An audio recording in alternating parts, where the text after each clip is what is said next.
A year ago, the Turkish president called for the world to come together to prevent terrorism in Turkey and internationally and bring an end to the humanitarian crisis from the war in Syria. This year, he's likely to reinforce his commitment to the humanitarian work Turkey is doing in Somalia and Syria. Priorities include the plight of the Rohingya and the situation in Palestine following the US withdrawal of aid to the region. And Turkey has some pressing issues of its own that will need to be addressed during the visit. And Turkey is expecting to raise certain issues around the country.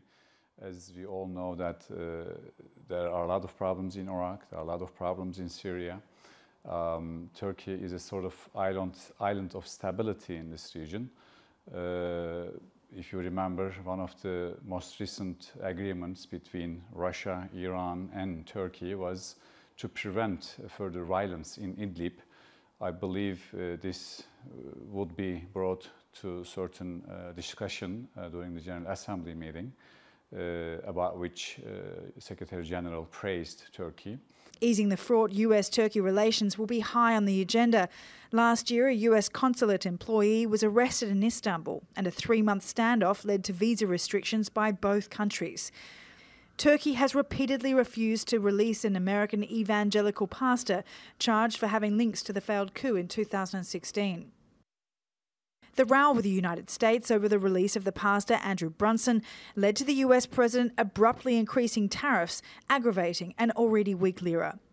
Economy aside, Turkey's hostility towards the US is fueled by two main reasons: the sheltering of Fethullah Gulen, leader of FETÖ, and the prime suspect of the 2016 coup attempt, and America's support for the YPG, which is linked to the PKK, a designated terrorist group by the US. The Turkish lira is at a historic low, and Erdogan will likely seek out potential business-friendly relationships. The Turkish-American trade and commerce relationship is setting a historical record. With a 9% increase since the past 8 months, this year will most likely be passing the $20 billion barrier for the first time in history. In order to refine this, there should be a bit more of a concentration towards economy and not politics. And it seems that our Honourable President is doing exactly this.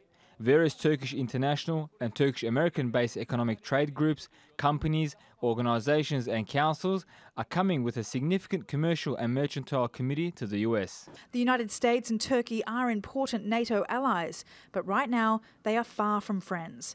And the UNGA could provide that platform for a new chapter in their relationship. Sally Ihan, TRT World.